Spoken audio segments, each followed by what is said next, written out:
Hello students, welcome back to this channel. In this video, we will solve question number 9 of exercise 11.1 class 8 PSCB की new textbook से. And students, please subscribe to this channel and share with other students.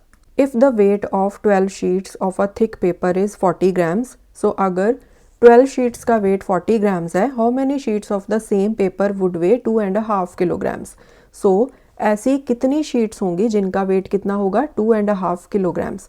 सो ये भी direct proportion का question है. अब अगर 40 ग्राम 12 sheets का wait है तो 2.5 किलोग्राम ऑब्वियसली ज़्यादा शीट्स का वेट होगा, राइट. एंड सभी शीट्स का देखो वेट सेम है क्योंकि वो सेम शीट्स हैं, सेम पेपर से बनी हुई हैं.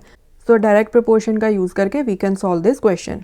अब इसी क्वेश्चन को आप यूनिटरी मेथड से भी सॉल्व कर सकते हो, जैसे कि आप करते आए हो अभी तक कि 40 ग्राम जो वेट है वो 12 शीट्स का है. सो 1 ग्राम कितनी शीट्स का वेट होगा एंड फिर आप 2.5 किलोग्राम वेट कितनी शीट्स का होगा वो आप निकाल लोगे. बट यहाँ पर हम इस क्वेश्चन को डायरेक्ट प्रोपोर्शन से ही सॉल्व कर लेते हैं क्योंकि ये चैप्टर प्रोपोर्शन के ऊपर बेस्ड है. ओके, सो यहाँ पर हम लिख लेते हैं नंबर ऑफ शीट्स एंड नीचे लिख लेते हैं वेट इन किलोग्राम्स. ओके, अब यहाँ पर देखो नेक्स्ट चीज़ आपने क्या ध्यान में रखनी है, यहाँ पर जो वेट है that is given in grams, यहाँ पर जो वेट है वो किलोग्राम्स में दिया है. तो जब आपने डायरेक्ट प्रोपोर्शन को अप्लाई करना है x1/y1 is equal to x2/y2 करके, तो यूनिट्स ऑफ मेजरमेंट पहले आपने सेम बना लेनी है. ओके, सो इसको पहले कंप्लीट कर लेते हैं यहाँ पर.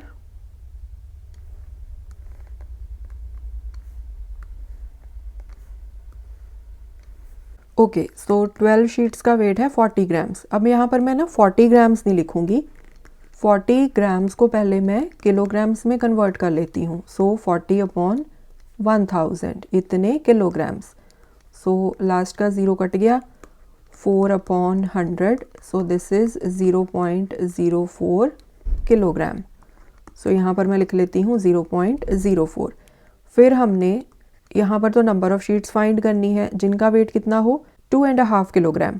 सो ये मिक्स फ्रैक्शन है, इसको पहले आप फ्रैक्शन में चेंज कर लो. 2 2 4 + 1 5. So this will be 5/2. Okay, अब हम यहाँ पर डायरेक्ट प्रोपोर्शन का फॉर्मूला अप्लाई कर देंगे. So this is x1, this is x2, this is y1, this is y2. So x1/y1 is equal to x2/y2. So 12/0.04 equals to x2 निकालना है upon 5/2. अब ये जो नीचे 2 है हमें पता है ना, इसको हम न्यूमरेटर में शिफ्ट कर लेते हैं. अगर डिनोमिनेटर में हमारे पास फ्रैक्शन हो जैसे ये यहाँ पर दी है तो इसका जो डिनोमिनेटर है वो न्यूमरेटर में शिफ्ट हो जाता है. ये तो आप जूनियर क्लासेस में ऑलरेडी अच्छे से स्टडी कर चुके हो.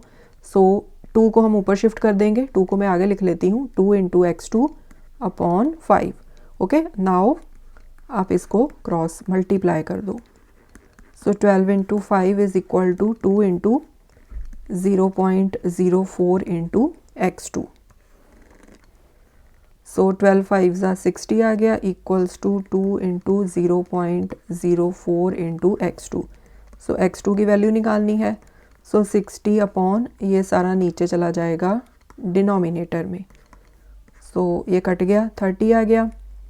x2 is equal to 30 upon, अब देखो इसका डेसिमल रिमूव कर दो तो ये क्या बनेगा 4/100, राइट. तो अगेन ये जो 100 है इसको हम ऊपर शिफ्ट कर देंगे न्यूमरेटर में. सो x2 इज इक्वल टू 30 × 100/4. तो ये कट जाएगा, यहाँ पर आ गया 25. x2 इज इक्वल टू 0 पीछे लग गया 30 वाला, 25 × 3 75. So x2 is equal to 750. मतलब 2.5 किलोग्राम वेट कितनी शीट्स का आएगा 750 शीट्स. सो एंड में आप स्टेटमेंट बना के लिख देना. मैं यहाँ पर लिख लेती हूँ रिक्वायर्ड नंबर ऑफ शीट्स, इस तरह से आप शॉर्ट फॉर्म में भी लिख सकते हो. Required number of sheets is equal to 750. Okay, या फिर आप एक लंबा सेंटेंस बना के भी लिख सकते हो. Number of sheets of the same paper that would weigh 2.5 kilogram is equal to 750. ठीक है जी. So students, this was question number 9th. I hope ये क्वेश्चन आपको अच्छे से समझ में आया होगा. More questions we will solve in the coming video. Thanks for watching. Take care.